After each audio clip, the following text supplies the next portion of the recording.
Yo, Kirk Franklin dives into the challenges of living life as an artist who's a believer, but yet in the public space. Kirk Franklin dives into the fact of how it is very difficult to walk this line of being a believer, but yet being in the public space based off a really dope conversation on the Pivot podcast with Kirk Franklin.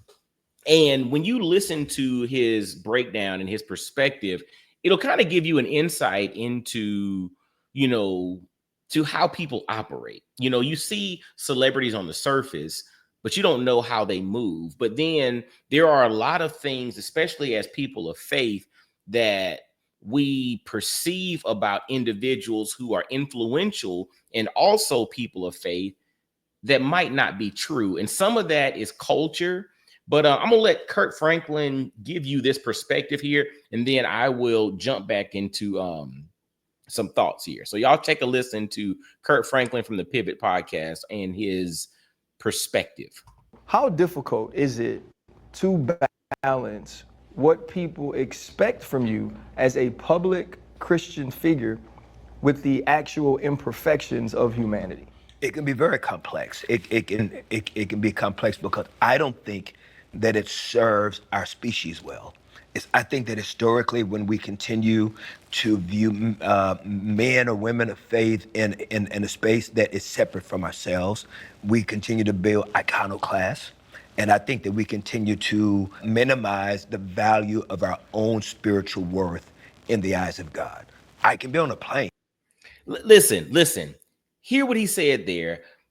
We put people on pedestals, and because we put them on pedestals, we think that their faith journey is stronger or more deeply connected to God than ours is.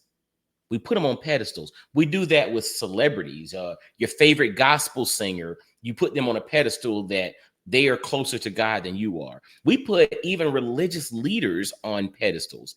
But the reality is, we both got access to the same God in the same way. Hear more about what Kirk Franklin has to say here. And when people are getting on the plane and they'll see me, I can hear people say, "Oh, we know this plane ain't gonna crash. It's because we got God on this plane." And I'm thinking, Christians die in plane crashes every day. What are we talking about? But there's this mental construct that your pastor, your priest, has a hookup to God that you don't have. And I think that it's problematic. I think that it's dangerous for even religious leaders to even allow people to continue to think of that themselves. I think that there should be a really great deconstruction of God's love for all mankind. God's love for all mankind. So it's fascinating because, and I think culture does this. This is not God, this is culture, right? And there's a famous quote, and I don't know the author, but it says everything flows downstream from culture, right? So the culture that you adopt ends up really influencing the actions that you take. The culture that you adopt influences how you perceive and or believe certain things. So what Kirk Franklin is really talking about is he's talking about culture. He's not talking about faith. He's talking about culture. And I think people get the lines crossed on whether or not something is cultural versus something is really faith-based or religious. There's a difference.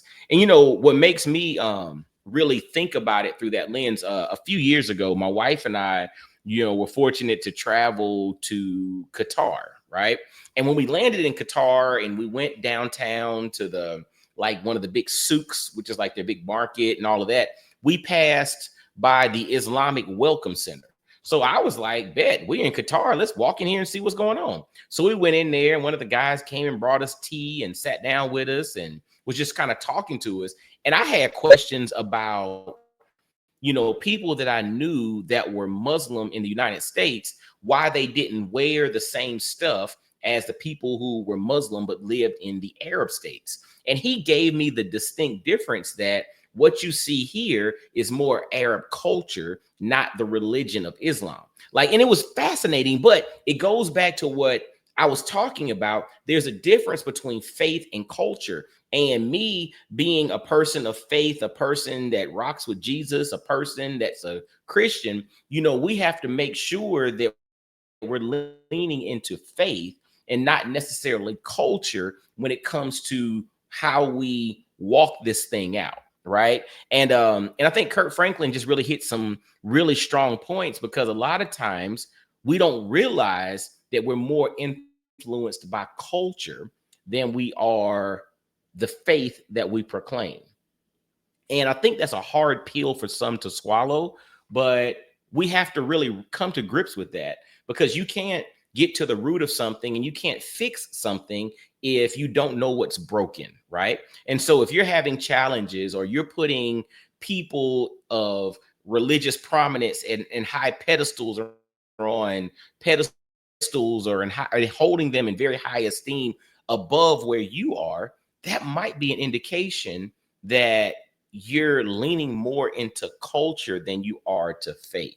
And again, when we start thinking about our mindset, again, my goal with the Mindset QB is to help you become the quarterback of your mindset, is for us to really understand the things that influence our mindset. But we have to also be honest about those things, right? Like, your mindset's influenced by 5 things: your beliefs, your experiences, your relationships, the way you view yourself, and then the stories you tell yourself, right? Those 5 things influence your mindset. Your beliefs can be influenced by your faith, but your beliefs can also be influenced by your environment. And culture can spill into those environmental factors. And you just have to be mindful of the fact of not letting culture supersede your faith. And so I love what Kirk Franklin said there. And again, y'all go listen to the full episode with the Pivot podcast with him. So I think it's some really good insight there. But what are your thoughts on that, man? Like, do you draw a line between culture and faith, or have you really ever taken a step back to recognize whether or not you're leaning into faith, or is it that you're leaning into culture, right? So those are questions I think we all have to ask, because again, the whole point of asking that question is so that you can really get to the root of who you are, how you think, how you operate, so that you can ultimately become the quarterback of your mindset. Once you're the quarterback of your mindset, you minimize the ability of others to start quarterbacking your mindset, which may or may not send you down a path that you don't want to go. So anyway, this is your man, Coach Mike D. As always, make sure to give this channel a like, give this a subscribe if you've not done so already. Share this thing out with others. And until next time, y'all be blessed, well, and wise. And I'll holler at you. Peace.